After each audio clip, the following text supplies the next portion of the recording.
దేవుని స్తోత్రం, హల్లెలూయా. దేవునికి ఏంటంటే సమస్తమును సాధ్యమే. ఏంటంటే ఎంత గడ్డు పరిస్థితినైనా దేవుడు ఏం చేస్తాడంటే సాధ్యపరుస్తాడు. ఎప్పుడంటే దేవుణ్ణి నమ్మినప్పుడు. ఇక్కడ మనం చూస్తే 10 వచనాల్లో నుంచి మనం అందరం చదివాం. ఒక సన్నివేశాన్ని మనం చూస్తున్నాం. ఒక వ్యక్తి, ఆ వ్యక్తి ఆ యొక్క సమయంలో చాలా మంచి వ్యక్తి. ఒక మంచి వ్యక్తి అంటే ఎవరండి? మంచి వ్యక్తి అని ఎవరిని అంటారు? మంచి పనులు చేసేవాడిని మంచి వ్యక్తి అంటారు. చెడ్డ పనులు చేసేవాడిని చెడ్డ వ్యక్తి అంటారు. ఇతను మంచి వ్యక్తి, మంచి వ్యక్తే. కానీ అతనికి ఒక డౌట్ ఉంది.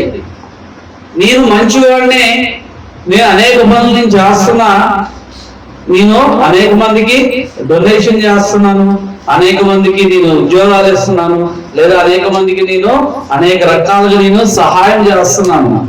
కానీ ఏంటండి, నాకు ఏదో ఒక వెలితి అక్కడ కనబడుతుంది.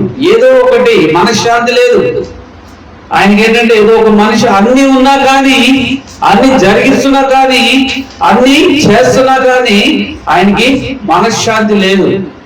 లేనప్పుడు అక్కడికి వచ్చాడు. యేసుక్రీస్తు ప్రభువు దగ్గరికి వచ్చి తన్ను తాను ఏంటంటే ఒక గొప్పవారిగా చూపించుకోవాలని చెప్పేసి, నేను అందరికంటే గొప్పవారిగా చూపించుకోవాలని చెప్పి యేసుక్రీస్తు ప్రభువు దగ్గరికి వచ్చి, అయ్యా నిత్య జీవమునకు వారసుడగుటకు నేనేం చేయాలి అని చెప్పేసి అడుగుతాడు. నిత్య జీవాన్ని పొందుకోవాలంటే నేనేం చేయాలి? ఈ కాలంలో నిత్య జీవం కావాలి అని అంటే ఏం చేస్తున్నారు అంటే, చాలా మంది కొంతమంది చర్చెస్ లో ఏంటంటే అవి జల్లేస్తారు.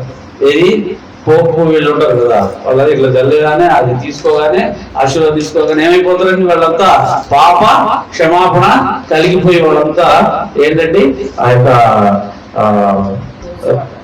రోజు వాడు ఇట్లా వేసేటప్పటికి పాప క్షమాపణ అయిపోయి వాళ్ళంతా పరలోకంలో స్థానం కల్పించుకుంటారు. ఇంకోటి ఏంటంటే, ఇంకో పూర్వకాలంలో కూడా ఇక పోపులు ఎవరైతే ఉన్నారో వాళ్ళందరూ వచ్చి వీళ్ళు ఆయన దగ్గరికి వచ్చి ఎవరైతే పాపము క్షమాపణ పొందుకోవాలో అక్కడికి వచ్చి ఒక పత్రం రాసి ఇయ్యాలంట. ఎక్కడ? పోపు గారికి ఇయ్యాలి. ఇస్తే వాళ్ళ యొక్క పాపాలన్నీ క్షమించబడిపోతాయి. ఇవన్నీ మానవులు కింద ఇక్కడ చేసుకున్న వాళ్ళే. కానీ దేవుని రాజ్యాన్ని పొందుకోవాలి అని అంటే అది వేరుంది. అది వేరు అని అంటే దేవుడు ఇచ్చిన అది మార్గం వేరు. ఈ మనుషులు ఎవరు? మనకు పాపాలు క్షమించే వారు కాదు. ఈ మనుషులు ఎవరు కూడా ఏంటంటే పాపాన్ని క్షమించేంత అర్హత కలిగిన వారు కాదు. దేవుని స్తోత్రం, హల్లెలూయా. దేవుడు ఒక్కడే. ఈ యొక్క వ్యక్తి కూడా వచ్చి, అయ్యా నిత్య జీవానికి వారసుడగుటకు నేనేమి చేయాలి? నిత్య జీవం పొందుకోవాలి.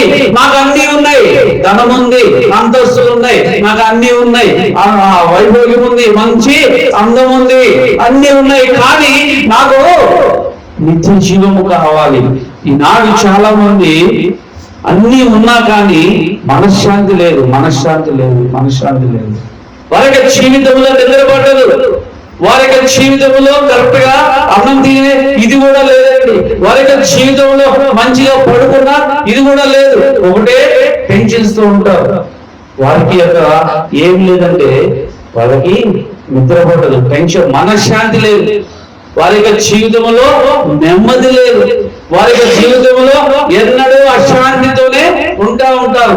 కానీ బయటకు వచ్చేటప్పటికి చాలా ఇదిగా ఉంటారండి.